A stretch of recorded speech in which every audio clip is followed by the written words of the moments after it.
नमस्कार विद्यार्थी मित्रांनो, राजकीय पक्ष या पाठाच्या भाग 1 मध्ये आपण राजकीय पक्ष म्हणजे काय, राजकीय पक्षांची वैशिष्ट्ये, भारतातील पक्ष पद्धतीचे बदलते स्वरूप, वेगवेगळ्या पक्ष पद्धती आणि त्याचबरोबर राष्ट्रीय पक्ष किंवा प्रादेशिक पक्ष म्हणून मान्यता मिळवण्यासाठी कोणत्या निकषांची पूर्तता करावी लागते याचाही अभ्यास केलेला आहे।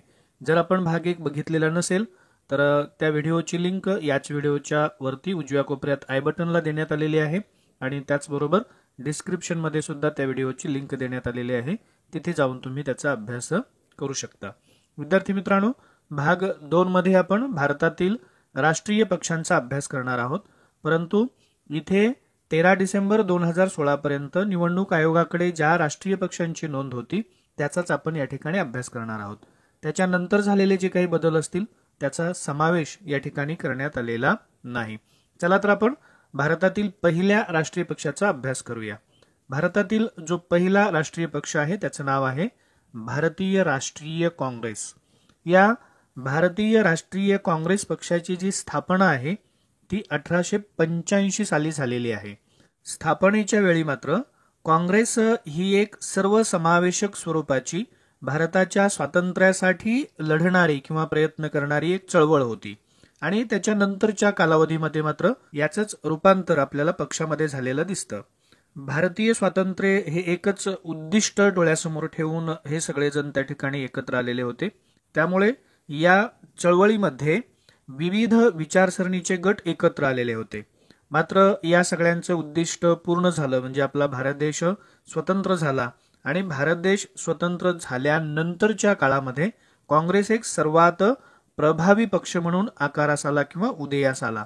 या पक्षाचं जे धोरण आहे ते म्हणजे धर्मनिरपेक्षता, सर्वांगीण विकास, दुर्बल घटकांसाठी आणि अल्पसंख्याक वर्गासाठी समान हक्क, व्यापक समाज कल्याण आणि याच धोरणाला अनुसरून या पक्षाने असे अनेक कार्यक्रम सुद्धा राबवलेले आहेत। त्याचबरोबर लोकशाही समाजवाद, आंतरराष्ट्रीय शांतता व सामाजिक समता यावर या पक्षाचा विश्वास आहे आणि त्यानुसारच या पक्षाची कार्यप्रणाली आजपर्यंत चालत आलेली आहे। भारतातील जो काही दुसरा राष्ट्रीय पक्ष आहे तो म्हणजे भारतीय कम्युनिस्ट पक्ष।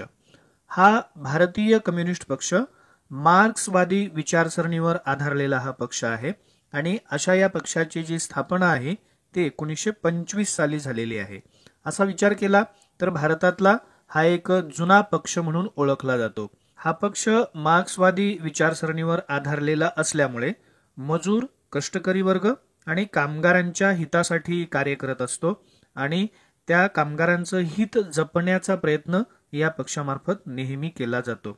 मजूर, कष्टकरी वर्ग आणि कामगारांच्या हितासाठी हा पक्ष कार्य करत असल्यामुळे भांडवलशाहीला या पक्षाचा आपल्याला विरोध असलेला पाहायला मिळतो। परंतु काही घडामोडी अशा घडत गेल्या आणि त्या म्हणजे 1960चं जे काही दशक आहे यामध्ये 2 साम्यवादी देश उदयाला आले। त्याच्यामध्ये जो एक आहे तो चीन आहे आणि दुसरा आहे तो सोव्हिएत युनियन।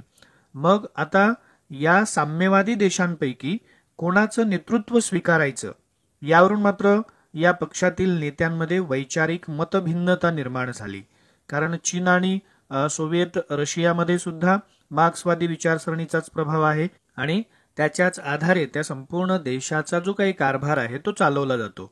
त्यामुळे आता यापैकी कोणत्या देशाचं नेतृत्व आपण स्वीकारायचं याच्यावरून ही मतभिन्नता निर्माण झाली आणि आपोआपच हा जो काही पक्ष आहे या पक्षामध्ये फूट पडली आणि या पक्षात फूट पडून 1964 मध्ये भारतीय कम्युनिस्ट पक्ष मार्क्सवादी या नवीन पक्षाची स्थापना करण्यात आली।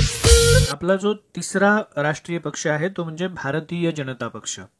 भारतीय जनता पक्ष हा राष्ट्रीय स्तरावरील एक महत्त्वाचा पक्ष आहे आणि सध्या जर आपण विचार केला तर या पक्षाचा प्रभाव आपल्या देशामध्ये जास्त असलेला पाहायला मिळतो। भारतीय जनता पक्षाला सुद्धा एक इतिहास आहे आणि तो म्हणजे भारतीय जनसंघ नावाचा जो काही एक पक्ष होता आणि तो पक्ष 1951 मध्ये स्थापन झालेला होता। त्याच्या नंतरच्या कालावधीमध्ये म्हणजे 1977 मध्ये आणखी एका पक्षाची स्थापना झाली, तो म्हणजे जनता पक्ष। आणि या जनता पक्षाच्या पुढाकाराने त्या काळामध्ये काँग्रेसला पायउतार व्हावं लागलेलं होतं. म्हणजे काँग्रेसला एक मोठं आव्हान त्या काळामध्ये देण्यात आलेलं होतं आणि हे सगळे जे काही इतर पक्ष आहेत ते जनता पक्षाकडे आकर्षित झालेले होते. त्याचाच परिणाम म्हणून हा जो काही भारतीय संघ आहे तो सुद्धा 1977 मध्ये जनता पक्षात विलीन झालेला होता. परंतु हे सगळे वेगवेगळ्या विचारसरणीचे लोक होते आणि फक्त काँग्रेसला सत्तेपासून दूर ठेवायचं याच उद्देशाने हे सगळे पक्ष एकत्र आलेले होते. या सगळ्याच घटक पक्षांची विचारसरणी ही वेगवेगळी असल्यामुळे जनता पक्षाचं जे काही स्वरूप आहे ते काही फार काळ त्या ठिकाणी टिकलं नाही आणि त्यामुळं त्याच्यातून हा भारतीय जनसंघ सुद्धा बाहेर पडला. परंतु या भारतीय जनसंघाने भारतीय जनता पक्ष या नावाने एक नवीन पक्ष स्थापन केला आणि तो म्हणजे इसवी सन 1980 मध्ये आणि त्यानंतर मात्र चांगलीच प्रगती या पक्षाने केलेली आहे. या पक्षाच्या विचारसरणीचा जर आपण विचार केला तर जी आपली भारतीय संस्कृती आहे, जी काही भारतीय परंपरा आहे याचं जतन केलं पाहिजे अशी या पक्षाची भूमिका आहे आणि या भारतीय संस्कृतीचं परंपरांचं जतन करण्याचा प्रयत्न या पक्षाकडून नेहमी केला जातो. असं असलं तरी सुद्धा आर्थिक सुधारणांवर या पक्षाचा भर आहे आणि त्यासाठी हा पक्ष नेहमी कार्यक्रम त्या ठिकाणी राबवत असतो. आपला जो चौथा राष्ट्रीय पक्ष आहे त्या पक्षाचं नाव आहे भारतीय कम्युनिस्ट पक्ष मार्क्सवादी. आपण बघितलेलंच होतं की भारतीय कम्युनिस्ट पक्षामध्ये फूट पडलेली होती आणि त्याच्यातीलच एक गट बाहेर पडून 1964 मध्ये भारतीय कम्युनिस्ट पक्ष मार्क्सवादी या पक्षाची स्थापना झालेली होती. आता भारतीय कम्युनिस्ट पक्षातूनच बाहेर पडलेला हा एक गट आहे, त्यामुळे हा सुद्धा मार्क्सवादी विचारांचाच गट आहे किंवा पक्ष आहे आणि त्यामुळं या पक्षाने सुद्धा समाजवाद, धर्मनिरपेक्षता आणि लोकशाही यांचा पुरस्कार केलेला आहे. याही पक्षाचा साम्राज्यवादाला विरोध आहे आणि हा पक्ष सुद्धा कामगार, शेतकरी, शेतमजूर यांच्या हितसंबंधाची जपणूक करण्यासाठी नेहमी प्रयत्नशील असतो. जो आपला पाचवा राष्ट्रीय पक्ष आहे तो म्हणजे बहुजन समाज पक्ष. आता हा जो काही बहुजन समाज पक्ष आहे हा सुद्धा समाजवादी विचारसरणीचा पक्ष आहे. या पक्षाच्या नावाप्रमाणेच बहुजनांचे हित हे या पक्षाचं उद्दिष्ट आहे आणि त्यासाठी हा पक्ष नेहमी प्रयत्नशील असतो. त्या दृष्टीने कार्यक्रमाची अंमलबजावणी करण्याचा प्रयत्न या पक्षाकडून नेहमी होत असतो. या पक्षाची जी काही स्थापना आहे ती 1984 साली झालेली आहे. परंतु आपल्या मनामध्ये एक प्रश्न आलेला असेल की बहुजन समाज म्हणजे नेमका काय, तर त्याचं थोडंसं स्पष्टीकरण या ठिकाणी देण्याचा प्रयत्न केलेला आहे. तर दलित, आदिवासी, इतर मागासवर्गीय आणि अल्पसंख्य या सगळ्यांचा समावेश बहुजन या शब्दामध्ये होतो आणि या सगळ्यांचं हित जोपासण्याचा प्रयत्न या पक्षाकडून नेहमी होत असलेला आपल्याला पाहायला मिळतो. हा जो काही बहुजन समाज पक्ष आहे हा पक्ष बहुजन समाजाला सत्ता मिळवून देण्यासाठी प्रयत्न करत असतो आणि हेच या पक्षाचं उद्दिष्ट सुद्धा आहे. आपला जो सहावा राष्ट्रीय पक्ष आहे तो म्हणजे राष्ट्रवादी काँग्रेस पक्ष. आता हा पक्ष सुद्धा काँग्रेसमधून बाहेर पडलेल्या एका गटाने तयार केलेला आहे आणि याच्यामध्ये शरद पवार आणि त्यांचे सहकारी जे काही आहेत त्यांचं फार मोठं योगदान आहे. काँग्रेसमधून बाहेर पडून 1999 मध्ये या पक्षाची स्थापना झालेली आहे. काँग्रेसच्याच विचारसरणीवर चालणारा हा पक्ष आहे, त्यामुळं लोकशाही, समता, धर्मनिरपेक्षता या मूल्यांवरती या पक्षाचा विश्वास आहे. काँग्रेस पक्षाबरोबरच याने युती करून 1999 ते 2014 पर्यंत महाराष्ट्रामध्ये सत्ता उपभोगलेली आहे. त्याचबरोबर केंद्रामध्ये सुद्धा 2004 ते 2014 पर्यंत काँग्रेसचं जे काही आघाडी सरकार होतं त्याच्यामध्ये घटक पक्ष म्हणून यांनी सत्ताही उपभोगलेली आहे. यानंतर जो सातवा राष्ट्रीय पक्ष आहे तो म्हणजे तृणमूल काँग्रेस. ऑल इंडिया तृणमूल काँग्रेस या पक्षाची जी स्थापना आहे ती स्थापना 1998 मध्ये झालेली आहे आणि 2016 मध्ये निवडणूक आयोगाने या पक्षाला राष्ट्रीय पक्ष म्हणून मान्यता दिलेली आहे. हा पक्ष सुद्धा लोकशाहीवर विश्वास ठेवणारा आहे, त्यामुळं लोकशाही, धर्मनिरपेक्षता आणि दुर्बल घटकांचे संरक्षण हे या पक्षाचं धोरण आहे आणि त्या पद्धतीनेच आपल्या कार्यक्रमाची अंमलबजावणी हा पक्ष करत असतो. विद्यार्थी मित्रांनो, हे सर्व जरी राष्ट्रीय पक्ष असले तरी संपूर्ण भारतभर प्रभाव असणारे असे दोनच पक्ष आहेत आणि ते म्हणजे भारतीय राष्ट्रीय काँग्रेस आणि भारतीय जनता पक्ष. इतर जे काही सगळे पक्ष आहेत ते फार तर त्या राज्यामध्ये प्रभावी आहेत. इतर प्रदेशामध्ये किंवा इतर राज्यांमध्ये या पक्षांचा तेवढा प्रभाव असलेला आपल्याला पाहायला मिळत नाही. इथे आपल्याला लोकसभा निवडणुकीमध्ये कोणकोणत्या पक्षांनी किती जागा मिळवलेल्या आहेत याची माहिती दिलेली आहे. 2009चा जर आपण विचार केला तर याच्यामध्ये भारतीय राष्ट्रीय काँग्रेस या पक्षाचा दबदबा आपल्याला पाहायला मिळतो आणि 2014चा जर आपण विचार केला तर भारतीय जनता पक्षाने याच्यामध्ये चांगला प्रभाव पाडलेला आहे. अगदी 116 वरून त्यांच्या जागा 282 झालेल्या आपल्याला पाहायला मिळतात आणि अजूनपर्यंत तरी या पक्षाने आपला जो काही दबदबा म्हणा किंवा आपला जो काही प्रभाव आहे तो कायम ठेवलेला आहे. विद्यार्थी मित्रांनो, इथे काही बातम्यातील शीर्षक दिलेली आहेत आणि या शीर्षकातून आपल्याला भारतातील संघराज्यातील विविध राज्यांमध्ये असणाऱ्या पक्षांविषयी माहिती समजते. याचबरोबर आपल्या मनामध्ये काही प्रश्न सुद्धा निर्माण होतात आणि मग आपल्याला वाटायला लागतं की हे पक्ष केवळ राज्यापुरतेच मर्यादित का आहेत, किंवा राज्यातील काही नेते राष्ट्रीय पातळीवर दिसतात तर काही राज्यांपुरतेच मर्यादित का असतात, असं का घडतं. तर या प्रश्नांच्या आधारेच आपण प्रादेशिक पक्षांची थोडक्यात माहिती या ठिकाणी करून घेणार आहोत. विद्यार्थी मित्रांनो, आपल्या सगळ्यांनाच माहीत आहे की आपल्या संपूर्ण भारतामध्ये भाषेवर आधारित राज्यांची निर्मिती केलेली आहे. मग भारताच्या विविध प्रदेशामध्ये आपल्याला भाषा असेल, परंपरा असेल, संस्कृती असेल, याच्यामध्ये विविधता असणारे लोक पाहायला मिळतात. विविधतेतून एकता हे आपल्या भारताचं एक वैशिष्ट्य आपल्याला या ठिकाणी जाणवतं आणि मग प्रत्येक प्रदेश आणि त्याची एक स्वतंत्र भाषा अशा प्रकारचं चित्र आपल्याला सगळीकडे पाहायला मिळतं. असं का? तर आपल्या संपूर्ण भारतातील जेवढी काही राज्य आहेत त्या राज्यांची निर्मिती करत असताना भाषावार प्रांतरचना करण्यात आलेली आहे किंवा त्या राज्यांची निर्मिती करण्यात आलेली आहे. त्यामुळं ती भाषा बोलणारा जो काही प्रदेश आहे तो एकत्र करून त्यांचं एक राज्य बनवण्याचा प्रयत्न या ठिकाणी केलेला आहे. त्यामुळं तो प्रदेश आणि त्या प्रदेशाची एक स्वतंत्र भाषा अशा प्रकारचं चित्र आपल्याला सगळीकडे दिसतं. एवढंच नव्हे तर त्या प्रदेशातील जो काही भौगोलिक भाग आहे तो सुद्धा वेगवेगळा आहे.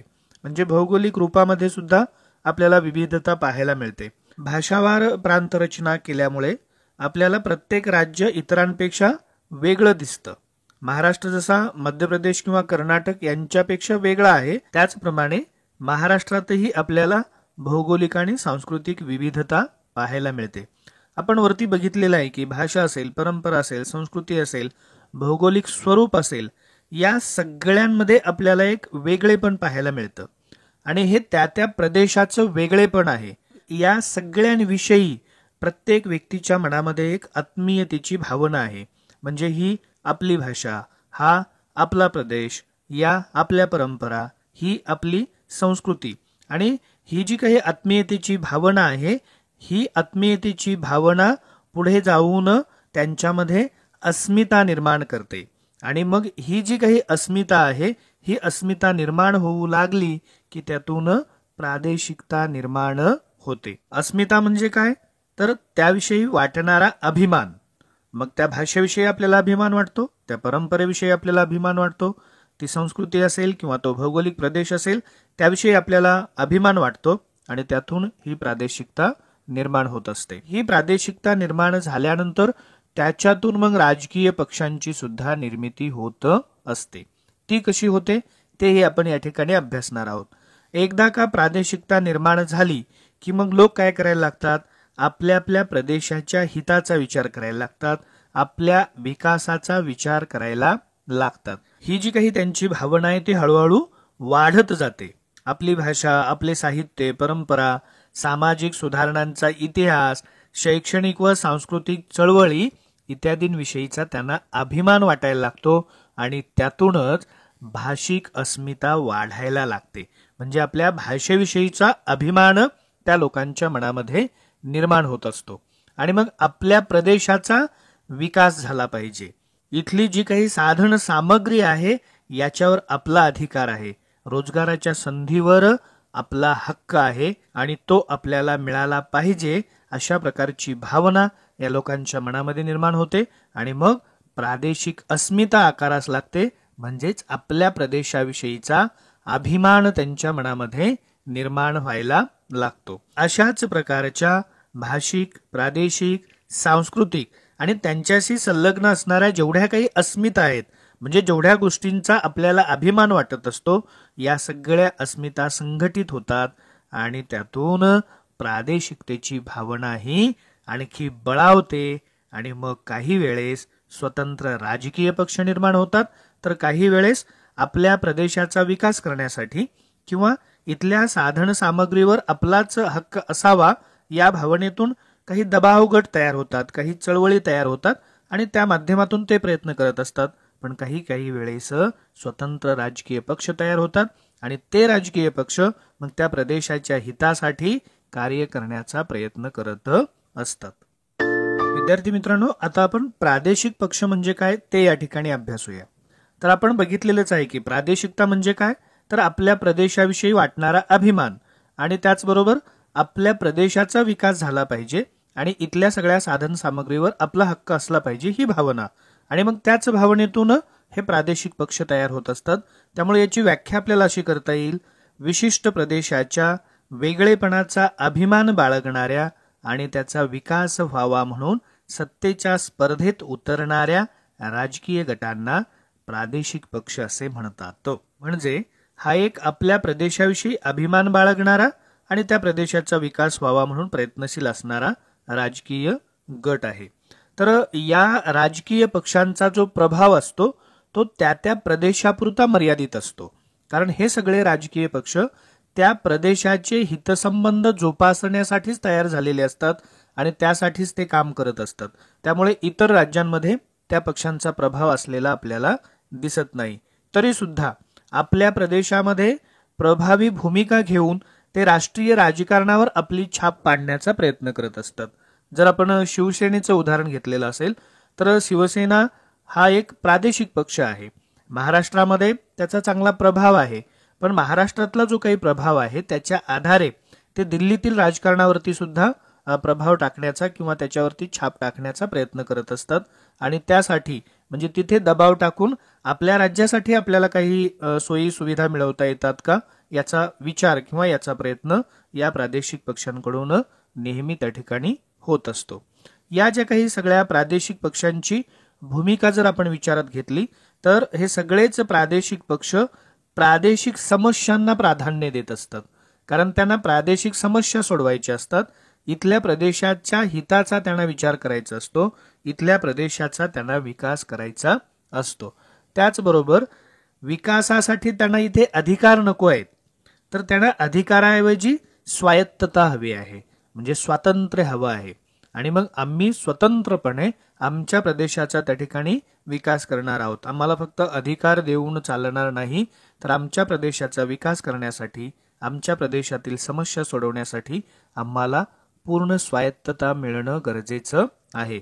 आणि जे काही संघ शासन आहे म्हणजे जे काही केंद्र सरकार आहे त्या केंद्र सरकारला सहकार्य करत करत आपले सगळे हितसंबंध जोपासत आपली स्वायत्तता अबाधित ठेवण्याचा प्रयत्न सुद्धा या पक्षांकडून होत असतो. म्हणजे स्वायत्तता जर गेली तर मग आपल्याला कोणतेही अधिकारच राहणार नाहीत. त्यामुळं आपली स्वायत्तता जपत म्हणजे आपलं स्वत्व जपत, आपलं स्वतंत्र अस्तित्व जपत हे सगळे प्रादेशिक पक्ष केंद्र सरकारलाही सहकार्य करत असतात, त्यांच्यावर वेळोवेळी छाप पाडत असतात, प्रभाव पाडत असतात आणि आपल्या राज्याचं हित सुद्धा त्या ठिकाणी जोपासत असतात. विद्यार्थी मित्रांनो, या प्रादेशिक पक्षांची जशी भूमिका आहे तशाच प्रादेशिक पक्षांच्या काही मागण्या सुद्धा आहेत. त्याच्यातील जी पहिली मागणी आहे ती म्हणजे ज्या काही प्रादेशिक समस्या आहेत त्या प्रादेशिक पातळीवरच हाताळल्या गेल्या पाहिजेत, कारण त्या देश पातळीवर नेऊन त्याचा त्या ठिकाणी काही उपयोग होणार नाही. त्यानंतर जी दुसरी त्यांची मागणी आहे ती म्हणजे त्या प्रदेशातील व्यक्तींच्याच हाती तिथली सत्ता असली पाहिजे, तरच तो व्यक्ती ती सत्ता योग्य रीतीने चालवू शकतो. नाहीतर महाराष्ट्रातील सत्ता चालवण्यासाठी इतर राज्यातील एखादा नेता या ठिकाणी आलेला असेल किंवा एखादा मंत्री इथे येऊन काम करण्याचा प्रयत्न करत असेल तर त्याच्याकडून योग्य कारवाई होणार नाही किंवा त्याच्याकडून योग्य काम होणार नाही. त्यामुळे त्या त्या प्रदेशातील व्यक्तींच्याच हाती त्या त्या प्रदेशाची सत्ता ही असली पाहिजे. आणि त्यांची पुढची मागणी आहे ती म्हणजे प्रशासनात व व्यवसायांमध्ये त्या प्रदेशाच्या रहिवाशांना अग्रक्रम दिला पाहिजे. जर आपण मनसेचा म्हणजे महाराष्ट्र नवनिर्माण सेनेचा विचार केला तर हा पक्ष प्रकर्षाने ही भूमिका मांडत असतो की महाराष्ट्रातील ज्या काही नोकऱ्या आहेत किंवा इथले जे काही व्यवसाय आहेत, इथल्या प्रशासनामध्ये जी काही नोकर भरती होते ती महाराष्ट्रातूनच झाली पाहिजे, मराठी भाषिकातूनच झाली पाहिजे, यासाठी हा पक्ष नेहमी आग्रही असतो. शिवसेना ही त्यासाठी आग्रही असायची, पण आता जर आपण विचार केला तर शिवसेना ही सत्ता उपभोगते, त्यामुळे त्यांना संपूर्ण लोकांचा इथे विचार करावा लागणार आहे. आक्रमकपणे ती भूमिका त्या ठिकाणी ते मांडू शकत नाहीत. परंतु मनसे हा सत्तेच्या बाहेर असणारा प्रादेशिक पक्ष आहे आणि तो मात्र ही भूमिका प्रकर्षाने त्या ठिकाणी मांडत असतो. म्हणजे इथल्या साधन सामग्रीवर आमचा हक्क आहे, इथल्या प्रशासनातील नोकऱ्यांवरती आमचा हक्क आहे, इथल्या व्यवसायांवरती आमचा हक्क आहे आणि तो व्यवसाय करण्याची संधी, त्या प्रशासनात काम करण्याची संधी इथल्या रहिवाशांना मिळाली पाहिजे. ही आग्रही मागणी घेऊन हे सगळेच त्या त्या प्रदेशातील प्रादेशिक पक्ष हे लढत असतात, आपली भूमिका मांडत असतात आणि जनमत मिळवण्याचा प्रयत्न करत असतात. विद्यार्थी मित्रांनो, भाग 2 मध्ये आपण इथेच थांबणार आहोत. नेहमीप्रमाणे झालेला भाग वाचायचा, स्क्रीनवर दिसणाऱ्या नोंदी आपण आपल्या वहीमध्ये करून घ्यायच्या आहेत. आणि हा व्हिडिओ आपल्याला आवडलेला असेल तर व्हिडिओला लाईक करायचं, व्हिडिओ आपल्या वर्गमित्रांना शेअर करायचा आहे. आणि त्याचबरोबर चॅनेलवर आपण नवीन असाल किंवा चॅनेलला अजूनपर्यंत आपण सबस्क्राईब केलं नसेल तर चॅनेलला सबस्क्राईब करायचंय, म्हणजे पुढील जे काही व्हिडिओ असतील त्याच्या सूचना आपल्याला लवकरात लवकर मिळतील आणि आपल्याला अभ्यास करणं सोयीचं होईल. पुढील व्हिडिओपर्यंत मी आपला निरोप घेतो. धन्यवाद.